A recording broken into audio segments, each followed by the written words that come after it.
আর আপনাকে সারা পৃথিবী চেনে যে কাবার মতো বললি, এবং টাকা পয়সার দিক দিয়েও ছোটখাটো নন। আব্দুল মুত্তালিবের নিজের 150টা উট ছিল।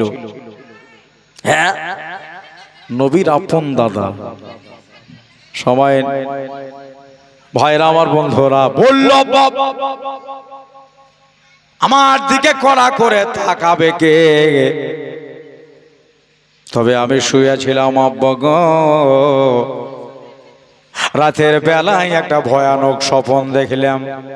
পরে তাবির নিতে এসেছে, মানে নিতে এসেছি। ও শাহপুর নাজিরপুরের ভাইরা, আমার মা বোনেরা, আজ রাতে আব্দুল মুত্তালিব এনে আপনার স্বপ্ন শুনবে, আর মা আমেনাকে স্বপ্নের আবার তাবির বলবে, মানে বলবে। মেয়েরা দিল, আবার যা, আবার দিবি, দিয়েন ছেলেটাকে। কথা বলি না, যার যার আছে বার করে হাতটাকে একটু চাড়বেন, ছেলেটাকে ডেকে দিবেন। দোস্ত বুজুর্গ আমার বলল, মা কি স্বপ্ন দেখেছ? ইনি বলেন, আব্বা শুয়ে আছি রাতের বেলা, আমার বুক থেকে একটা নূর বার হয়ে গেল। কি বাহির হলো?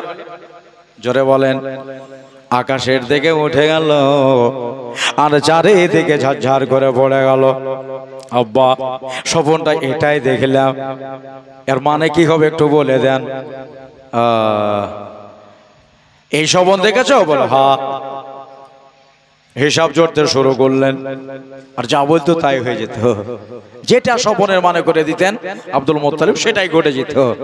হ্যাঁ, এত হ্যাপি ছিল সময়।